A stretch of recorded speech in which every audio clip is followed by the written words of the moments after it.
আমরা উগ্রবাদ পছন্দ করি না। যদি করতাম তাহলে যেদিন সাইফুল ইসলাম আলিফকে চট্টগ্রামের চত্বরে হত্যা করা হয়েছে, জবাই দেওয়া হয়েছে, প্রত্যেকটা ইসলামিক আলোচক আর প্রত্যেকটা খতিব ইমাম বলতো, আলেম বলতো, একটা একটা ইস্কন ধরে জবাই কর। আর মসজিদের মেম্বার থেকে আর এই ওয়াজের ময়দান থেকে যদি এই ঘোষণা আসতো, আপনারা হয়তো জানেন না এই যুবকগুলা যেভাবে 1947 রক্ত দিয়েছে, ইংরেজ খেলাও আন্দোলনে রক্ত দিয়েছে, 1971 রক্ত দিয়েছে, 2024-এ 5ই আগস্টের ফ্যাসিস্ট বিরোধী আন্দোলনে বুকের তাজা রক্ত ঢেলে দিয়েছে। যদি ওলামায়ে ইকরাম ক্ষিপ্ত হয়ে যায় তাহলে এই জমিনে ইস্কন হটানো মাত্র 7 দিনের ব্যাপার। তুমি যদি ভেবে থাকো বাংলার জমিনটাকে হায়দ্রাবাদ করে দিবে, তুমি যদি ভেবে থাকো বাংলার জমিনকে কাশ্মীর করে দিবে, তুমি যদি ভেবে থাকো বাংলার জমিনকে গুজরাট করে দিবে, তুমি যদি ভেবে থাকো বাংলার জমিনকে দিল্লি করে দিবে, খোদার কসম এই বাংলার জমিন শাহজালালের পুণ্যভূমি, 360 আউলিয়ার পুণ্যভূমি। এই দেশের মধ্যে এক আলিফ হোসাইনকে হত্যা করে, এক মুসলিম আইনজীবীকে হত্যা করে তুমি যদি ভেবে থাকো বাংলার জমিনের মধ্যে গণহত্যা চালাবা, এই দেশের যুবকরা বুলেটের সামনে, ছুরির সামনে তাকে বুক করে দেবে, গর্দান বেঁধে দেবে। আমি এই জমিন থেকে দেখতে চাই যদি কোন কোন যুবক আছো আল্লাহর জন্য, আল্লাহর দ্বীনের জন্য এই রাতের বেলায় যারা সাক্ষী দিবা, যদি হিন্দু মোদিজি, যদি ভারতের প্রশাসন এই বাংলাদেশের উপরে চোখ তুলে তার চোখ তুলে ফেলবা, যদি হাত দেয় হাত তুলে ফেলবা, যদি পা দিয়ে আঘাত করতে চায় পা ভেঙে ফেলবা, যদি হৃদয়ে কল্পনা করে ওই হৃদয়ে ছুঁড়ে ফেলবা। নিজের জীবন দিতে হলে জীবন দিবা, রক্ত দিতে হলে রক্ত দিবা, মা ছাড়তে হলে মা ছাড়বা, বাবা ছাড়তে হলে বাবা ছাড়বা। নিজের তাজা রক্ত জমিনে ঢেলে দিয়ে আল্লাহর জন্য, আল্লাহর দ্বীন বাস্তবায়ন করতে কোন কোন যুবক রাজি আছো? আল্লাহর জন্য দাঁড়ায় যাও, দাঁড়ায় যাও, দাঁড়ায় যাও, দাঁড়ায় যাও।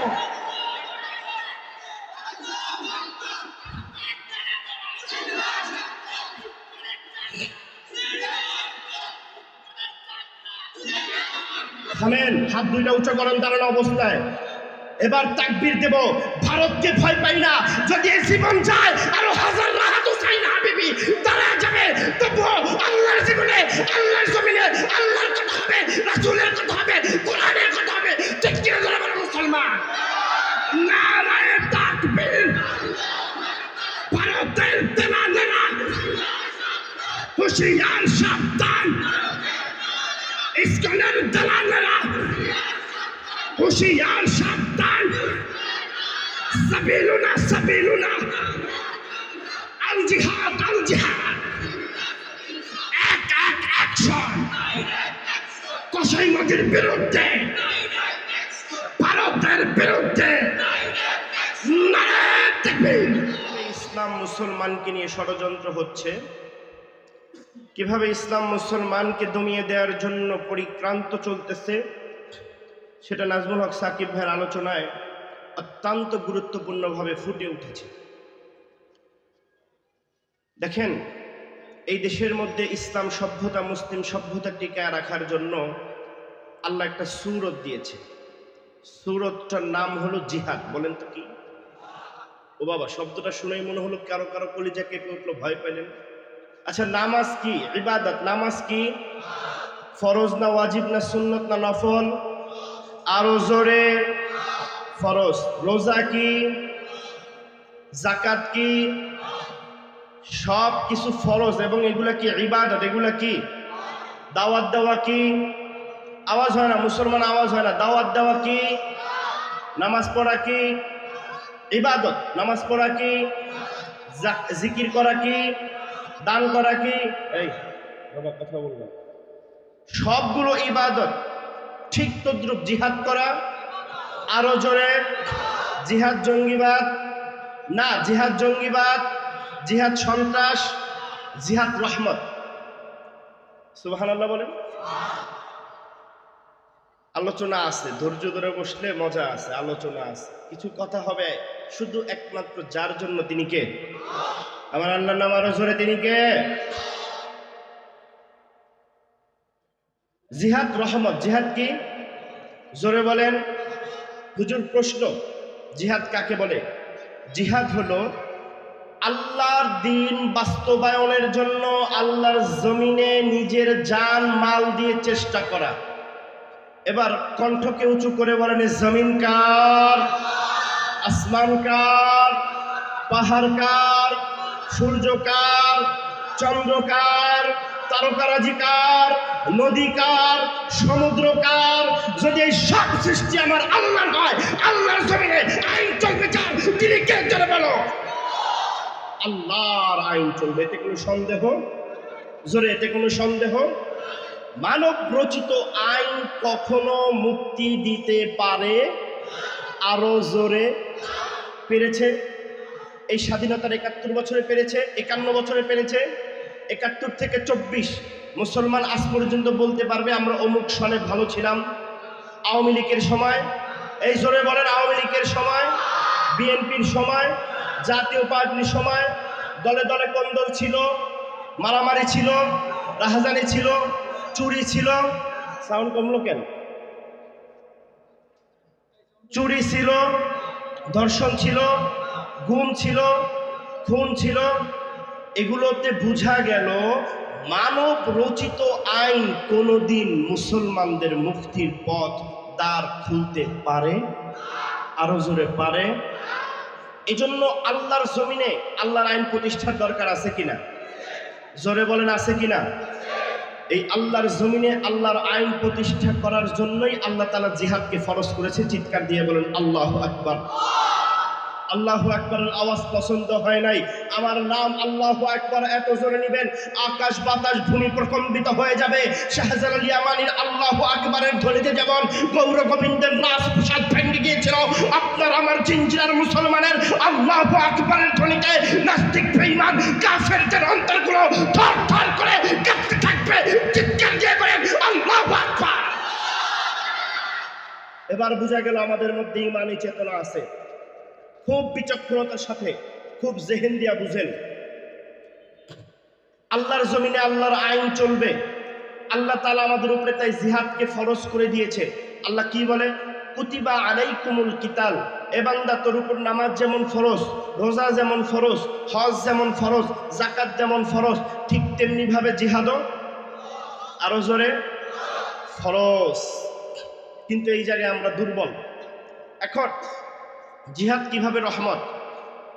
হযরত হুদ আলাইহিস সালাম, নূহ আলাইহিস সালাম, লূত আলাইহিস সালাম, শুআইব আলাইহিস সালাম, মূসা আলাইহিস সালাম, আইয়ুব আলাইহিস সালাম, দাউদ আলাইহিস সালাম, ঈসা আলাইহিস সালাম সহ যত আম্বিয়া ইকরাম ছিল, নবী মুহাম্মদুর রাসূলুল্লাহ সাল্লাল্লাহু আলাইহি ওয়াসাল্লামের আগে সমস্ত উম্মত অপরাধ করছে, আল্লাহ সাথে সাথে আযাব দিয়ে এদের ধ্বংস করে দিয়েছে। ঠিক কিনা? ঠিক আছে তো? সমস্ত শুআইব আলাইহিস সালামের উম্মতদের ধ্বংস, হুদ আলাইহিস সালাম সমূলে ধ্বংস, দাউদ আলাইহিস সালামের উম্মত সমূলে ধ্বংস, সব উম্মতদের ধ্বংস করলো। আল্লাহর নবী দোয়া করলো, আল্লাহ আমার উম্মতগুলোরে তুমি আযাবের জন্য পাকড়াও করো না। রব্বুল আলামিন বলে, রাহমাতাল লিল আলামিন, আপনি দোয়া করছেন, আপনার দোয়া মাকবুল কবুল করে নিলাম, অতএব কোনো টেনশন নাই। তবে কুতিবা আলাইকুমুল কিতাল, ওই বদরের যুদ্ধে মুসলমানদের নবী মুহাম্মদুর রাসূলুল্লাহ থেকে যখন কাফেররা মুখটা ফিরে নিল, আমার আল্লাহ সুবহানাহু ওয়া তাআলা যদি চাইতেন বদরের যুদ্ধে এক রাশ বৃষ্টি পাঠায় দিতেন, একটা ভূমিকম্প পাঠায় দিতেন, একটা চিৎকার পাঠায় দিতেন, পুরো বদরের ময়দানে 1000 কাফের ধ্বংস হয়ে যেত। কিন্তু আল্লাহ তাআলা বলেন, নবী মুহাম্মদ দোয়া করেছে, আমি তোমাদের উপরে জিহাদ রহমত হিসাবে পাঠায় দিছি।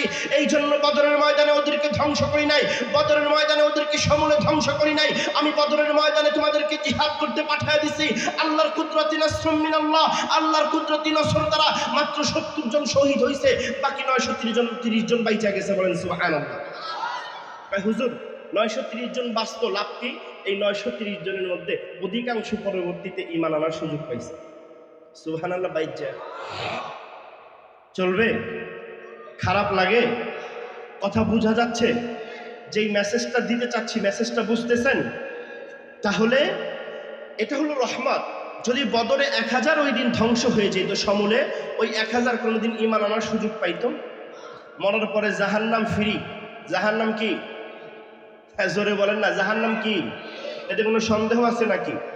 না। তো আল্লাহ তাআলা এই জিহাদকে রহমত করে দিয়েছে এই জন্য যে এ বান্দা তুই বদরের ময়দানে গিয়েছিস কাফের হিসাবে, আমি আল্লাহ কুদরতের চাদরে উঠায় তোরে মুসলমান বানায় সাহাবীর মর্যাদা দিয়ে দিছে। সুবহানাল্লাহ, আরো জোরে। তো এবার বুঝেন জিহাদ রহমত। এই বাংলার জমিনের মধ্যে, এই পৃথিবীর জমিনের মধ্যে আইন আল্লাহর চলবে, কারণ জমিন আল্লাহর, আসমান আল্লাহর, আমি আল্লাহর, সব কিছু আল্লাহর। এবার খুব বিচক্ষণতার সাথে বুঝেন, এই যে মাইক্রো সিস্টেম যে তৈরি করেছে, সে কি এটার ব্যাপারে ভালো জানে কিভাবে চালাতে হবে, না আমি আপনি? কথা বুঝতে পারছেন? এই যে আমাদের হাতে ফোন থাকে না, এই ফোন যিনি তৈরি করছে উনি ভালো জানে, না আপনি আর আমি ভালো জানি কিভাবে চালাতে হবে? যিনি তৈরি করছে উনি ভালো জানে না? আচ্ছা, আমাদেরকে কে তৈরি করছে? আরো জোরে, আমার আল্লাহর নাম। যদি আল্লাহ আমাদের সৃষ্টি করতে হয়, আসমানের মালিক হয়, জমিনের মালিক হয়, চন্দ্রের মালিক হয়, সূর্যের মালিক হয়, বোঝা গেল মানব রচিত আইন কোনোদিন আমার কল্যাণকামী হতে পারে না। যার আইন কল্যাণকামী হবে, শাহাদাত আঙ্গুলটা উঁচু করে তার নাম বলেন। তাহলে এই বাংলাদেশের মানুষ, আওয়ামী লীগের ভাইরা রাগ করবেন না, বিএনপির ভাইরা রাগ করবেন না, জাতীয় পার্টির ভাইরা রাগ করবেন না, অন্য দলের লোকেরা রাগ করবেন না। খুব ভালো করে বুঝেন, আমরা আওয়ামী লীগের শাসন দেখেছি, আমরা বিএনপির শাসন দেখেছি, আমরা জাতীয় পার্টির শাসন দেখেছি, আমরা আল্লাহর আইন ব্যতীত মানব রচিত সংবিধানের আইন দেখেছি। এতে মুক্তির পথ মিলে নাই, মিলে নাই, মিলে নাই, মিলবেও না। ঠিক কিনা বলেন? অতএব তুমি আওয়ামী লীগ কিনা আমার দেখার বিষয় না, তুমি বিএনপি কিনা আমার দেখার বিষয় না, তুমি জাতীয় পার্টি কিনা আমার দেখার বিষয় না, তুমি জাসদ বাসদ বামপন্থী যেই পন্থী হও কিনা আমি কেয়ার করি না। আমি কেয়ার করি আমি মুসলমান সর্বপ্রথম। তুমিও যদি পরিচয় দাও মুসলমান, তবে তোমার দল পরে, তুমি বাঙালি পরে, আগে তুমি মুসলমান। এই পরিচয় যদি দিতে পারো, তোমারও মনের চাহাত যেটা, আমারও মনের চাহাত যেটা, আল্লাহর জমিনে আল্লাহর আইন চলবে। চিৎকার দিয়ে বলেন ঠিক কিনা? আল্লাহর আইন ছাড়া অন্য কারো আইন মানি, জোরে মানি। অতএব রাষ্ট্রীয় পর্যায়ে আমার আওয়াজ হয়তো পৌঁছাইবে না, কিন্তু প্রত্যেকটা মানুষের জায়গা থেকে যদি প্রতিবাদ করেন আল্লাহর জমিনে, হয়তো খেলাফত নয়তো, আরো জোরে, হয়তো খেলাফত নয়তো শাহাদাত, হয়তো খেলাফত নয়তো সাবিলুনা, সাবিলুনা, আরো জোরে, সাবিলুনা, সাবিলুনা। জিহাদ ছাড়া অন্য কোনো পথ, অন্য কোনো মত নাই। কারণ জিহাদ মানেই শুধু কাটাকাটি, মারামারি, ধরাপাকড়ার নয়। জিহাদ মানে যে প্রক্রিয়ায় বাতিল আসবে ওই প্রক্রিয়ায় বাতিলের বিরোধিতা করে, ওই প্রক্রিয়ায় বাতিলের বিরোধিতা করে আল্লাহর জমিনে আল্লাহর দ্বীন বাস্তবায়ন করা। চিৎকার দিয়ে বলেন ঠিক কিনা? এখন বাতিল যদি প্রথম আলো আর ডেইলি স্টারের রূপে আসে, কলম কাগজে আসে, আমাদের আন্দোলনটা হবে কলম কাগজে। জোরে আওয়াজ হয় নাই? আপনারা কি বুঝেন নাই? প্রথম আলো আর ডেইলি স্টার কালবেলাকে দিয়ে যদি তুমি হিন্দুত্ববাদ সংগঠন ইসকন আর হিন্দুত্ববাদ মোদিজির কায়েমে বাংলাদেশের মধ্যে করতে চাও, তবে বাংলার মুসলমানের জবাব কলম দিয়ে দিবে। যদি তুমি কবিতার মাধ্যমে আসো, বক্তৃতার মাধ্যমে আসো, বাংলার মুসলমানের জবাব কলম দিয়ে দিবে, বক্তৃতা দিয়ে মুখ দিয়ে দিবে। কথা বলেন ঠিক কিনা? তুমি যদি ভেবে থাকো বাংলার জমিনটাকে হায়দ্রাবাদ করে দিবে, তুমি যদি ভেবে থাকো বাংলার জমিনকে কাশ্মীর করে দিবে, তুমি যদি ভেবে থাকো বাংলার জমিনকে গুজরাট করে দিবে, তুমি যদি ভেবে থাকো বাংলার জমিনকে দিল্লি করে দিবে, খোদার কসম এই বাংলার জমিন শাহজালালের পুণ্যভূমি, 360 আউলিয়ার পুণ্যভূমি। এই দেশের মধ্যে এক আলিফ হুসাইনকে হত্যা করে, এক মুসলিম আইনজীবীকে হত্যা করে তুমি যদি ভেবে থাকো বাংলার জমিনের মধ্যে গণহত্যা চালাবা, এই দেশের যুবকরা বুলেটের সামনে, ছুরির সামনে তাকে বুক করে দেবে, গর্জন বেঁধে দেবে। আমি এই জমিন থেকে দেখতে চাই যদি কোন কোন যুবক আছো আল্লাহর জন্য, আল্লাহর দ্বীনের জন্য এই রাতের বেলায় দাঁড়ায় সাক্ষী দিবা। যদি হিন্দু মোদিজি, যদি ভারতের প্রশাসন এই বাংলাদেশের উপরে চোখ তুলে, তার চোখ তুলে ফেলবা। যদি হাত দেয় হাত তুলে ফেলবা। যদি পা দিয়ে আঘাত করতে চায় পা ভেঙে ফেলবা। যদি হৃদয়ে কল্পনা করে ওই হৃদয়ে ছুঁড়ে ফেলবা। নিজের জীবন দিতে হলে জীবন দিবা, রক্ত দিতে হলে রক্ত দিবা, মা ছাড়তে হলে মামা ছাড়বা, বাবা ছাড়তে হলে বাবা ছাড়বা। নিজের তাজা রক্ত জমিনে ঢেলে দিয়ে আল্লাহর জন্য, আল্লাহর দ্বীন বাস্তবায়ন করতে কোন কোন যুবক রাজি আছো? আল্লাহর জন্য দাঁড়ায় যাও, দাঁড়ায় যাও, দাঁড়ায় যাও, দাঁড়ায় যাও।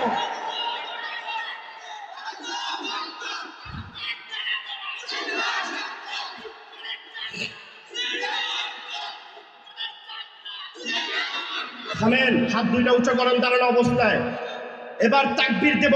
ভারতকে ভয় পাই না, যদি এই জীবন যায় আরো হাজার রাহাত হুসাইন হাবিবি তারা যাবে, তবুও আল্লাহর জীবনে, আল্লাহর জমিনে আল্লাহর কথা হবে, রাসূলের কথা হবে, কোরআনের কথা হবে। ঠিক কিনা যারা বলে মুসলমান? নারায়ে তাকবীর।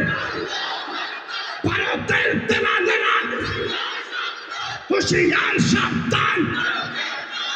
ইসকনের দেওয়ানেরা হুঁশিয়ার, সাবধান। সাবিলুনা সাবিলুনা, আল জিহাদ আল জিহাদ। এক এক অ্যাকশন কসাই নদীর বিরুদ্ধে, ভারতের বিরুদ্ধে। নারায়ে তাকবীর। এবার বসো। বুঝা গেল সারা বাংলাদেশের মুসলমান দরকার নাই, সারা বাংলাদেশের যুবক দরকার নাই।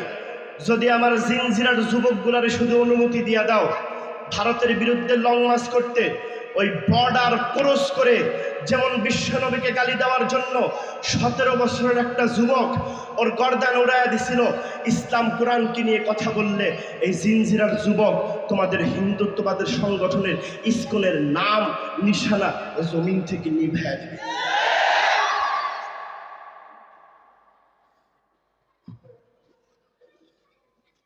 প্রশ্ন, হুজুর তাহলে আপনারা চুপ কেন? আমরা এই জন্য চুপ, কারণ আমরা ইবাদুর রহমানের বান্দা। ঠিক কিনা? আমরা জমিনের মধ্যে ফাসাদ পছন্দ করি না, আমরা উচ্ছৃঙ্খলা পছন্দ করি না, আমরা এই সাউন্ড আরেকটু উঠাও, আমরা বিশৃঙ্খলা পছন্দ করি না, আমরা মারামারি পছন্দ করি না। আপনাদের আওয়াজ কমলো কেন? আমি সারা বাংলাদেশ ঘুরে ঘুরে বলবো জিনজিরার যুবকরা কিভাবে আল্লাহর কোরআনের পথে আল্লাহর জন্য কথা বলছে। কথা বলেন ঠিক কিনা? আমরা উগ্রবাদ পছন্দ করি না। যদি করতাম তাহলে যেদিন সাইফুল ইসলাম আলিফকে চট্টগ্রামের চত্বরে হত্যা করা হয়েছে, জবাই দেওয়া হয়েছে, প্রত্যেকটা ইসলামিক আলোচক আর প্রত্যেকটা খতিব ইমাম বলতো, আলেম বলতো, একটা একটা ইস্কন ধরে জবাই কর। আর মসজিদের মেম্বার থেকে আর এই ওয়াজের ময়দান থেকে যদি এই ঘোষণা আসতো, আপনারা হয়তো জানেন না এই যুবকগুলা যেভাবে 1947 রক্ত দিয়েছে, ইংরেজ খেলাও আন্দোলনে রক্ত দিয়েছে, 1971 রক্ত দিয়েছে, 2024-এ 5ই আগস্টের ফ্যাসিস্ট বিরোধী আন্দোলনে বুকের তাজা রক্ত ঢেলে দিয়েছে। যদি ওলামায়ে ইকরাম ক্ষিপ্ত হয়ে যায় তাহলে এই জমিনে ইসকন হটানো মাত্র 7 দিনের ব্যাপার।